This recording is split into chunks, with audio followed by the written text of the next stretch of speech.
Welcome to studio news బులెటిన్ల ముందుగా headlines. Delimitation పూర్తయితే సుమారు 75 మంది మహిళలు అసెంబ్లీకి సీఎం చంద్రబాబు.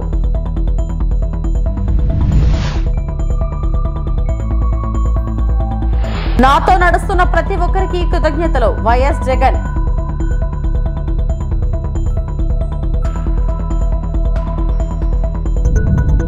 అసెంబ్లీకి చేరుకున్న బీఆర్ఎస్ అధినేత కేసీఆర్.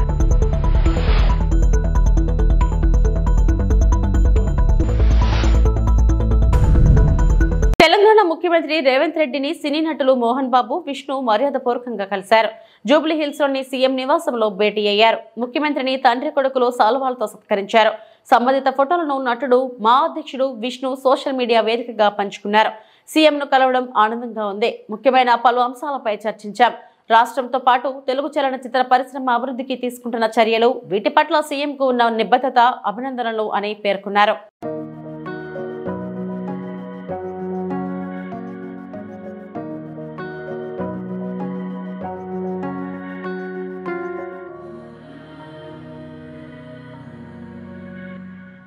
తమ ప్రభుత్వంలో ఏ కార్యక్రమం చేపట్టినా మహిళలను దృష్టిలో పెట్టుకునే చేశామని ఏపీ సీఎం చంద్రబాబు తెలిపారు.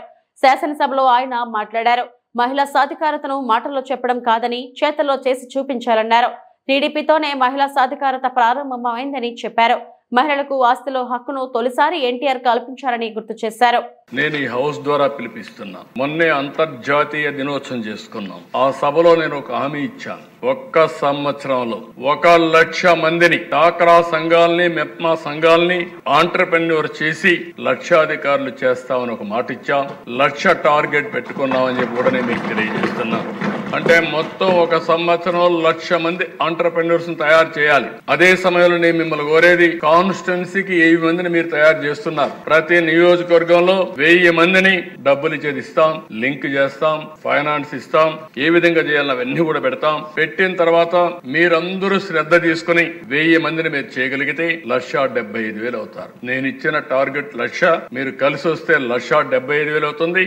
ఆ కల్చర్ వస్తే ఇంకా ఎక్కువ పెరిగే అవకాశం ఉంటుందని కూడా నేను మీకు తెలియజేస్తున్నా. మొన్న ఒక్క రోజునే 10 లక్షల మంది మహిళలకు ఉపయోగపడే విధంగా 4,400 కోట్ల రూపాయల రుణాలు గాని సబ్సిడీస్ గాని ఇచ్చాం. ఒక చిన్న ఎక్స్పెరిమెంట్ చేశాం. ఒకే రోజున 3,80,000 లావాదేవీలు, ట్రాన్సాక్షన్స్, 5 కోట్ల విలువైన ప్రాడక్టులు, 35,225 డాక్రా ఉత్పత్తుల్ని ఓఎన్డీసీ కింద ఆన్లైన్ లో ఒక రోజులో మార్కెట్ చేయగలిగాం. ప్రపంచంలో ఎక్కడా జరగనటువంటి కార్యక్రమానికి ఆంధ్రప్రదేశ్ గవర్నమెంట్ శ్రీకారం చుట్టాం. మన మహిళల చరిత్ర సృష్టించారు. దీంతో మీరు చూస్తే దిశ గిన్నీస్ రికార్డు వచ్చే పరిస్థితికి వచ్చింది. గిన్నీస్ వరల్డ్ రికార్డ్ అయితే 3-4 అవార్డ్స్ ఇచ్చారు. Most users in an e-business video lesson. World Records Union, the largest e-commerce initiative by a state government to promote women's self-help group products. Rondo award. The largest event by a state government for the promotion of women-led products. Modo award. The largest pre-booking campaign for an e-commerce platform supporting women entrepreneurs. ఈ 3 awards వచ్చాయంటే ఇది నేను ఎంతో గర్వపడుతున్నా. ఆంధ్రప్రదేశ్ లో ఉండే ప్రతి ఒక్క మహిళకి, డాక్రా సంఘాలకి ఈ అవార్డ్స్ అంకితం చేస్తున్నానని చెప్పి కూడా నేను చరిత్ర. సందర్భంగా పార్టీ అధినేత వైఎస్ జగన్మోహన్ రెడ్డి భావోద్వేగానికి గురయ్యారు. ఇన్నేళ్ల ప్రయాణంలో తన వెంట నడిచిన ప్రతి ఒక్కరికి కృతజ్ఞతలు తెలియజేస్తూ ఓ సందేశం విడుదల చేశారు ఆయన. నాన్నగారు దివంగత ముఖ్యమంత్రి డాక్టర్ వైఎస్ రాజశేఖర రెడ్డి గారి ఆశయాల సాధనే లక్ష్యంగా ఆవిర్భవించిన వైఎస్ఆర్ కాంగ్రెస్ పార్టీని నాటి నుంచి నేటి వరకు తమ భుజ స్కంధాలపై మోస్తున్న కార్యకర్తలు, అభిమానులు, నాయకులందరికీ పార్టీ ఆవిర్భావ దినోత్సవ శుభాకాంక్షలు. నా ఒక్కడితో మొదలై ఎన్నో ఒడిదుడుకులు ఎదుర్కొని ప్రజల ఆశీస్సులతో శక్తివంతమైన రాజకీయ పార్టీగా ఎదిగిన వైఎస్ఆర్ కాంగ్రెస్ పార్టీ 15వ సంవత్సరంలోకి అడుగుపెట్టింది. ఈ సుదీర్ఘ కాలంలో పార్టీ నిరంతరం ప్రజలలోనే ఉంది, ప్రజల కోసం పనిచేస్తూనే ఉంది. అధికారంలో ఉన్న ఆ 5 ఏళ్లలో దేశ రాజకీయ చరిత్రలో ఏ రాష్ట్రంలో ఏ పార్టీ చేయని విధంగా సంక్షేమం, అభివృద్ధిని అందించింది. ఈరోజు వైఎస్ఆర్సీపీకి సంబంధించిన ప్రతి కార్యకర్త కూడా గ్రామంలో ఉన్న ఏ ఇంటికైనా కూడా వెళ్ళొచ్చు. ఏ పేదవాడింటికైనా కూడా వైఎస్ఆర్సీపీ కార్యకర్త సగర్వంగా తలెత్తుకుని కాలర్ ఎగిరేసుకుని వెళ్లే పరిస్థితి వైఎస్ఆర్సీపీకి సంబంధించిన కార్యకర్తలకు ప్రతి ఒక్కరికి ఉంది. ఏ ఇంట్లోకి వెళ్ళినా కూడా వైఎస్ఆర్సీపీ కార్యకర్తను చూసినప్పుడు ఆ ఇంట్లో నుంచి వచ్చే ప్రతి అక్క, ప్రతి చెల్లెమ్మ, ప్రతి అన్న, ప్రతి తమ్ముడు, ప్రతి సోదరుడు, ప్రతి రైతన్న, ప్రతి అవ్వ కూడా వైఎస్ఆర్సీపీ కార్యకర్తను చూసినప్పుడు చిక్కటి చిరునవ్వుతోనే పలకరిస్తుంది. కారణం వైఎస్ఆర్సీపీ ఏదైనా కూడా చెప్పిందంటే చేస్తుంది అన్న నమ్మకం ఈరోజు ప్రతి ఇంట్లో కూడా ఉంది. కాబట్టి ఈరోజు అటువంటి పరిస్థితుల మధ్య ఈరోజు యాదృచ్ఛికంగా విద్యా దీవెన, వసతి దీవెనకు సంబంధించి, పిల్లలకు సంబంధించిన అన్యాయాలకు సంబంధించిన, జరుగుతూ ఉన్న అన్యాయాలకు సంబంధించిన విషయాల మీద ఈరోజు యాదృచ్ఛికంగా ప్రొటెస్ట్ కార్యక్రమం కూడా జరుగుతూ ఉంది. ఈ కూటమి ప్రభుత్వం వచ్చి దాదాపుగా 10 నెలలుగా వస్తూ ఉంది. ఈ 10 నెలల కాలంలో ఎన్నికల వేళ వాళ్ళు చెప్పిన సూపర్ 6లు, సూపర్ 7లు అన్నీ గాలికి ఎగిరిపోయాయి. వ్యవస్థలన్నీ కూడా, చదువులు కానీ, వైద్యం కానీ, గవర్నెన్స్ కానీ, వ్యవసాయం కానీ, ఏది చూసుకున్నా కూడా వ్యవస్థలన్నీ కూడా నిర్వీర్యమైపోయిన పరిస్థితులు కనిపిస్తూ ఉన్నాయి. ఈరోజు పిల్లలకు సంబంధించిన ఫీజులకు సంబంధించిన బకాయిలు కూడా సంవత్సర కాలంలో ఫీజు రీయింబర్స్మెంట్కు కావాల్సింది ఒక్కొక్క క్వార్టర్కు 700 కోట్ల రూపాయలు చొప్పున, సంవత్సరానికి 2800 కోట్ల రూపాయలు విద్యా దీవెన కింద 4 క్వార్టర్లకు సంబంధించిన కేటాయింపులు చేయాలి. అంటే 2800 కోట్లు. వసతి దీవెన కింద ప్రతి ఏడాది ఏప్రిల్ మాసం వచ్చేసరికి 1100 కోట్ల రూపాయలు కేటాయింపులు చేయాలి. అంటే గత ఏడాది ఈ 1100 కోట్లు, 2800 కోట్లు, ఈ రెండింటికి సంబంధించి 3900 కోట్ల రూపాయలకు కేటాయింపులు చేసి, ఖర్చు చేసి పిల్లల చదువులను ప్రోత్సహించాల్సిన పరిస్థితిలో ఈ ప్రభుత్వం చేసింది ఏమిటి అనంటే కేవలం 700 కోట్ల రూపాయలు మాత్రమే ఇచ్చి చేతులు దులుపుకున్న పరిస్థితులు. అంటే 3200 కోట్ల రూపాయలకు సంబంధించిన బకాయిలు పెండింగ్ లో పెట్టి భారత అధినేత ప్రతిపక్ష నేత కేసీఆర్ అసెంబ్లీ వద్దకు వచ్చారు. బడ్జెట్ సమావేశాల నేపథ్యంలో సభకు హాజరయ్యేందుకు ఆయన చేరుకున్నారు. శాసనసభ వద్ద భారత ఎమ్మెల్యేలు, ఎమ్మెల్సీలు కేసీఆర్ కు స్వాగతం పలికారు. అనంతరం వారితో ఆయన సమావేశమయ్యారు. అసెంబ్లీలో భారత అనుసరించాల్సిన వ్యూహంపై కేసీఆర్ దిశానిర్దేశం చేసినట్లు సమాచారం.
పిఠాపురం పట్టణంలో ఈ నెల 14వ తేదీన చిత్రాడ గ్రామంలో జనసేన ఆవిర్భావ సభ జరుగుతున్న సందర్భంగా దీన్ని అధిక సంఖ్యలో ప్రజలు విచ్చేసి జయప్రదం చేయాలని పట్టణ జనసేన నాయకులు బైక్ ర్యాలీ నిర్వహించారు.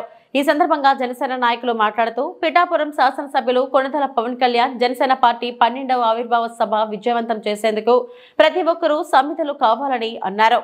ఈ కార్యక్రమంలో సురవరపు సురేష్, చెల్లిబోయిన సతీష్ కుమార్, మేలం రామకృష్ణ, బిఎన్ రాజు, కె సూరిబాబు, జనసేన వీర మహిళలు, జనసేన కార్యకర్తలు తదితరులు హాజరయ్యారు.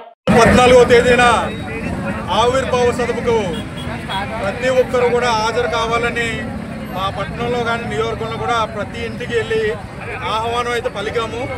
అయితే ఈరోజు దీనికి సపోర్ట్గా ఒక బైక్ ర్యాలీ నిర్వహించాలని చెప్పేసి మా కార్యకర్తలందరూ కూడా కోరిక మేరకు ఇవాళ ఒక చిన్న బైక్ ర్యాలీ టౌన్లో పాతగాయ క్షేత్రం నుంచి మొదలెట్టి మన గవర్నమెంట్ హాస్పిటల్, ఉప్పాడు సెంటరు, కోటకొమ్ము, కూరగాయల మార్కెట్ మీదుగా చర్చ్ సెంటర్ కోసంత వరకు వెళ్తాము. అదేవిధంగా అక్కడి నుంచి మళ్ళీ తిరిగి ఉప్పాడు సెంటర్ నుంచి వచ్చి చిత్రాడ సభాస్థలి వరకు వెళ్తాం. అక్కడ స్నాక్స్ కూడా ఏర్పాటు చేయడం జరిగింది. అయితే ఏంటంటే చిన్న ఆనందంతో చేసుకునే బైక్ ర్యాలీ ఇది. దీనికి ప్రతి ఒక్కరు కూడా మన పిఠాపురం టౌన్ నుంచి చుట్టుపక్కల గ్రామాల నుంచి రావడం అయితే జరిగింది. దీన్ని మరింత విజయవంతం ఇప్పుడు జరుగుతుందని చెప్పి బైక్ ర్యాలీ ఎంతమంది పాల్గొంటారండి? బైక్ ర్యాలీ ఇంకా టైం అయితే పడుతుంది. సుమారు 500 బైకుల నుంచి మనం 1000 మంది ఎంతమంది పాల్గొంటారని చెప్పి అనుకుంటున్నాం. నమస్కారం అండి.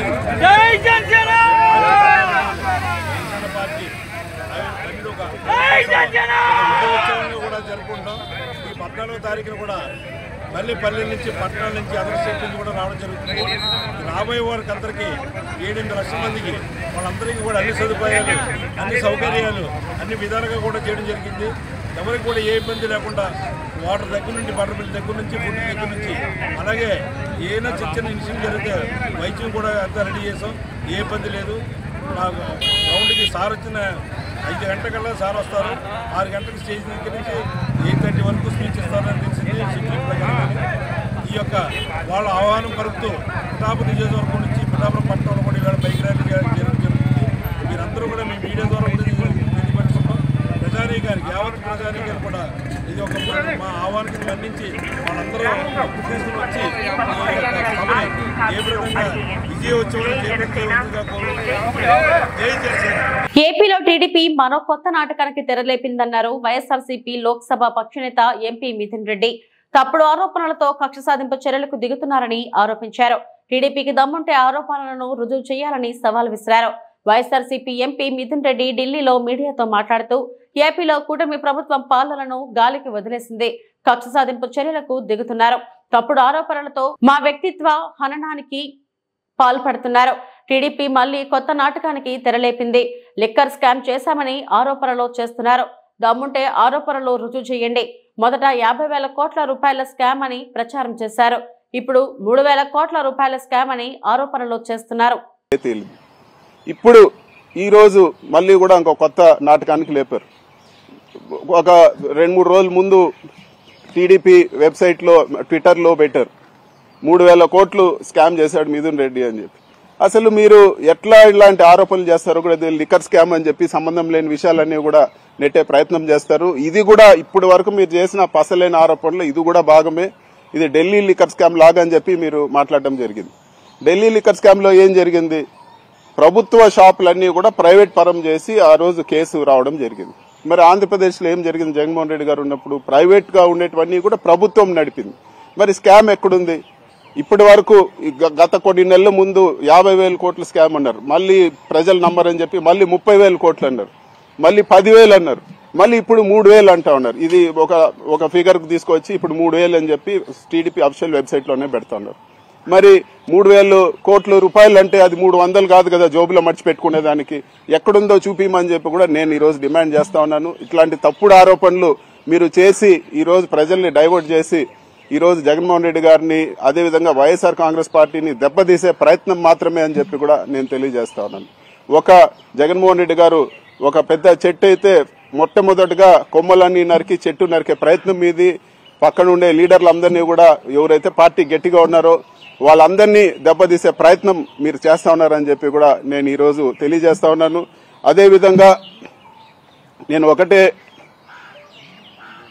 చెప్పదలుచుకుంటా ఉన్నాను. అందరికీ ఒకే ఒకే మెడిసిన్ పనిచేయదు. ఏదో కేసులు పెడితే భయపడిపోయి వచ్చి చేతులు కొట్టుకొని మీ దగ్గరకు వచ్చే పరిస్థితి ఉండదు. మీరు ఎంత హరాస్ చేస్తే, మీరు ఎంత ఇబ్బందులు పెడితే ఖచ్చితంగా అంత గట్టిగా రివర్స్ ఫైట్ బ్యాక్ చేస్తామని చెప్పి కూడా నేను ఈ రోజు తెలియజేస్తా ఉన్నాను. ఇట్లాంటి తప్పుడు కేసులు అన్ని కూడా ధైర్యంగా ఎదుర్కొంటాము. ఎక్కడ కూడా మేము తప్పు చేయలేదు కాబట్టి ఎక్కడ తగ్గే ప్రసక్తే ఉండదు, భయపడే ప్రసక్తి ఉండదు అని చెప్పి కూడా నేను తెలియజేస్తాను. న్యాయంగా ఎన్ని దారులున్నాయి అన్ని విధాల దీన్ని గట్టిగా ఫైట్ చేస్తాము. ఇది పూర్తి తప్పని చెప్పి కూడా త్వరలోనే తేలుతుందని చెప్పి కూడా నేను తెలియజేస్తాను. Thank you. తెలంగాణ అసెంబ్లీలో గవర్నర్ ప్రసంగం గాంధీ భవన్ లో కాంగ్రెస్ నేతల ప్రెస్ మీట్ గా ఉందని బారాస కార్యనిర్వాహక అధ్యక్షుడు మాజీ మంత్రి కేటీఆర్ ఎద్దేవా చేశారు. గవర్నర్ తో పచ్చి అబద్దాలు చెప్పించారని విమర్శించారు. అసెంబ్లీ మీడియా పాయింట్ వద్ద కేటీఆర్ మాట్లాడారు. గవర్నర్ ప్రసంగంలో కొత్త విషయాలు చెబుతున్నారనుకున్నాం, రైతులకు భరోసా ఇస్తారని భావించాం. 20 నుంచి 30% మించి రైతులకు రుణమాఫీ జరగలేదు, కానీ పూర్తిగా చేసినట్లు గవర్నర్ తో అబద్దాలు చెప్పించారు. ఈ ప్రసంగంతో ఆయన స్థాయిని తగ్గించారు. సీఎం రేవంత్ చేతకానితనం వల్ల అనేక ఎకరాలకు నీరు అందడం లేదు. 20% కమిషన్ తప్ప విజన్ లేని ప్రభుత్వం ఇది.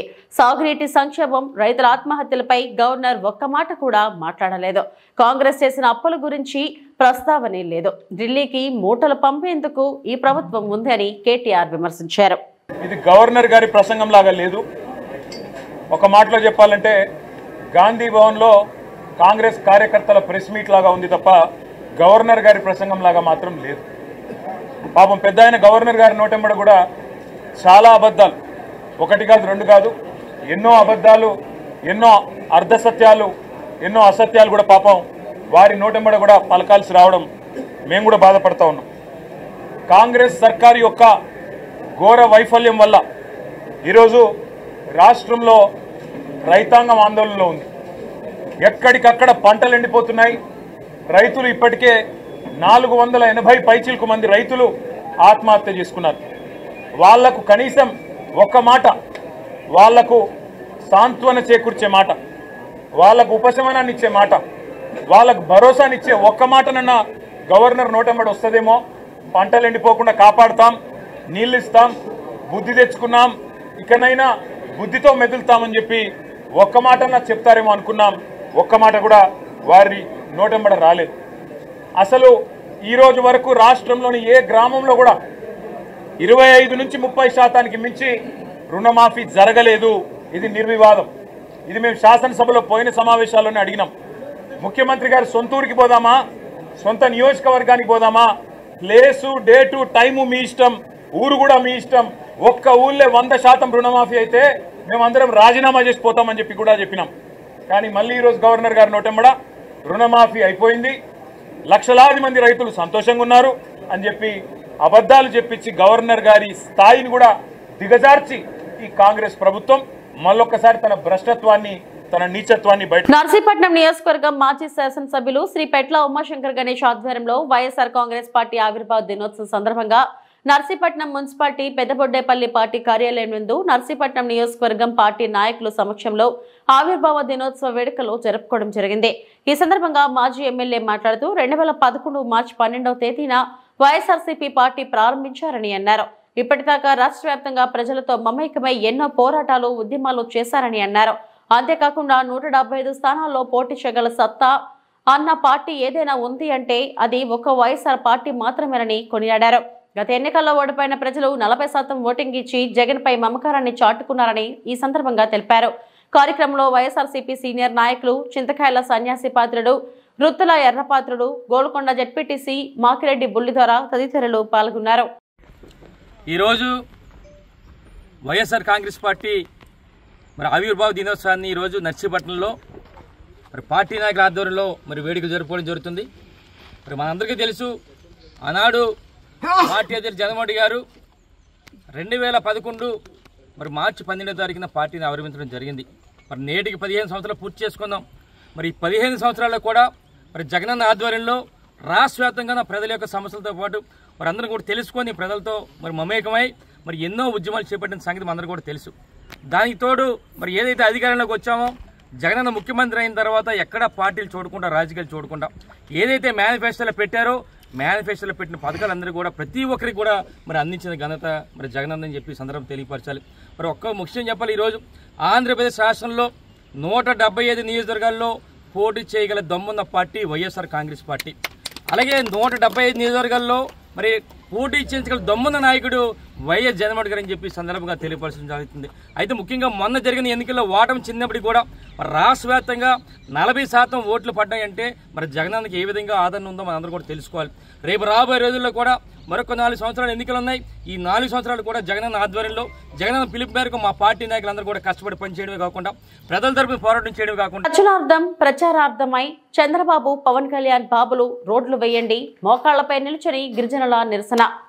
వి మాడుగుల శంకరం పంచాయతీలోని తాడివలస, గొప్పూరు, రాయిపాలెం, రాజంపేట, వెలగలపాడు, కొత్తవలస, మామిడిపాలెం గిరిజన గ్రామాలకు రోడ్ల సౌకర్యం కల్పించి కొత్తవలస, తాడివలస, ఉరకగడ్డలపై 2 బ్రిడ్జిలు నిర్మించాలని 7 గ్రామాలకు చెందిన వందలాది మంది ఆదివాసీ గిరిజనులు, మహిళలు మోకాళ్లపై నిలబడి చంద్రబాబు నాయుడు మా గ్రామాలకు రోడ్డు సౌకర్యం కల్పించండి, పవన్ కళ్యాణ్ బాబు మా గిరిజన గ్రామానికి రోడ్డు సౌకర్యం కల్పించండి అంటూ పెద్ద ఎత్తున ఆందోళన చేసి నిరసనలో చేపట్టారు.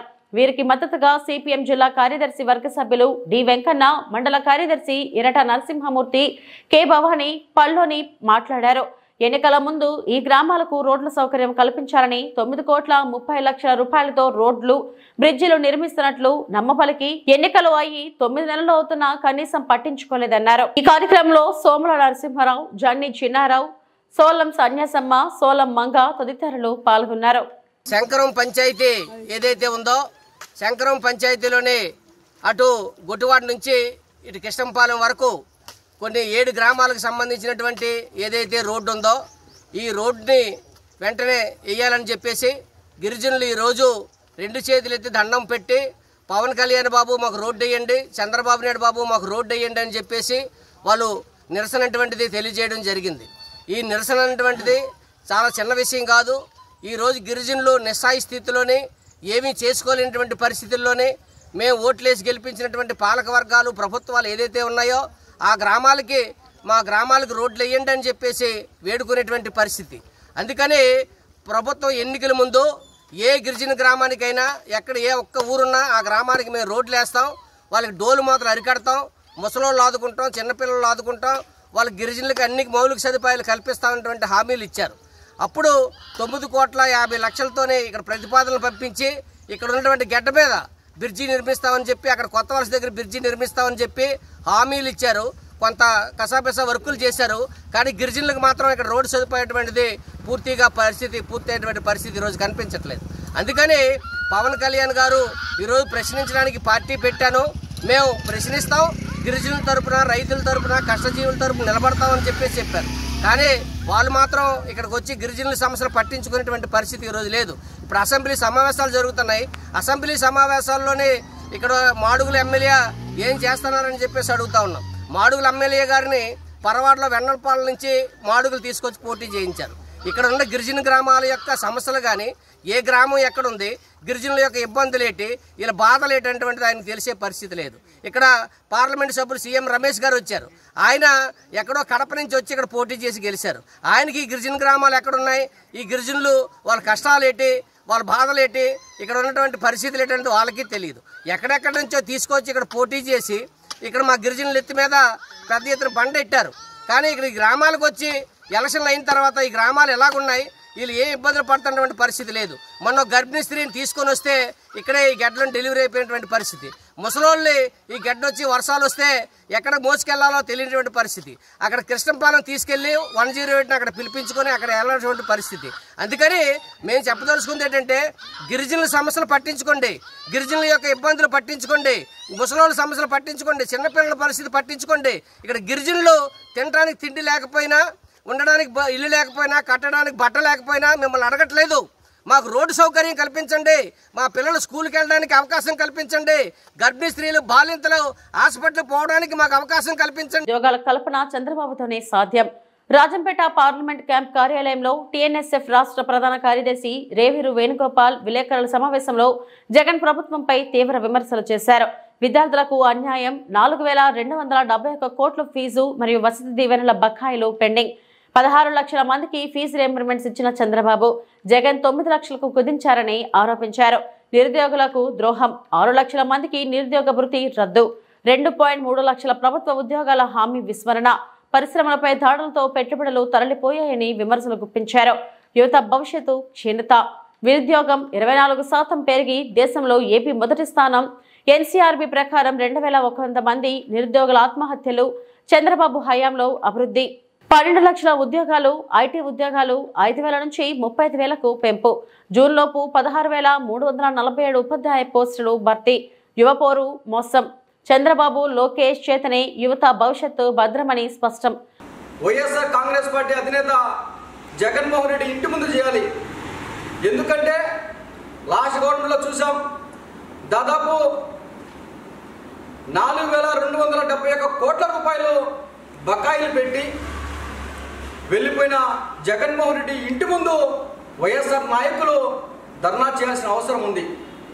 వచ్చిన 9 నెలల్లోనే కూటమి ప్రభుత్వం దాదాపు 788 కోట్ల రూపాయలు రీఎంబర్స్మెంట్ డైరెక్ట్గా కాలేజీ యాజమాన్యం అకౌంట్లో డబ్బులు వేసిన పరిస్థితి. అంటే విద్యార్థులకు ఎటువంటి ఇబ్బంది జరగల. అయినా కూడా ఫీజు పోర్ కార్యక్రమం ద్వారా ప్రజలకు ఏం మెసేజ్ ఇవ్వాలనుకుంటా ఉన్నారు?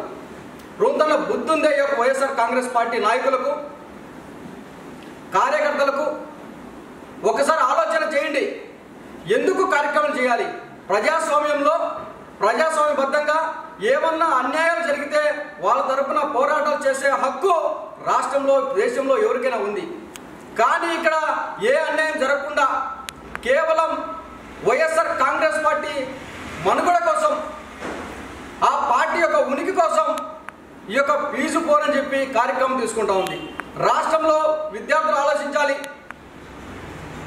వైఎస్ఆర్ కాంగ్రెస్ పార్టీలో ఆ రోజు తల్లుల అకౌంట్లో ఫీజు రియంబర్స్మెంట్ వేస్తానని చెప్పి జగన్మోహన్ రెడ్డి వేయకుండా విద్యార్థులను కాలేజ్ యాజమాన్యాలు వేధించారు. ఈరోజు ఆ పరిస్థితి లేదు. ఏదైతే ఫీజు రియంబర్స్మెంట్ మీద కాలేజీలో విద్యార్థులు చేరారో వాళ్ళ అకౌంట్లో డైరెక్ట్ కాలేజ్ అకౌంట్లోనే ఈరోజు ఫీజు రియంబర్స్మెంట్ డబ్బులు పడే పరిస్థితి. అంటే విద్యార్థులకు ఆ ఫీజుకు, కాలేజీ యాజమాన్యానికి ఫీజుకు ఎటువంటి సంబంధం లేదు. ఇప్పుడు ఉన్న సంబంధం ఒకటి కాలేజ్ యాజమాన్యానికి, ప్రభుత్వానికి మధ్య ఏదో ఫీజు గురించి సంబంధాలు ఉన్నాయి తప్ప ఏ ఒక్క విద్యార్థికి కూడా సంబంధం లేని పరిస్థితి. అట్లా ఉంటే ఈ యొక్క వైఎస్ఆర్ కాంగ్రెస్ పార్టీ వాళ్ళు ఏదో బుడద జల్లాలి, ఏదో కార్యక్రమం చేయాలని చూస్తూ ఉన్నారు.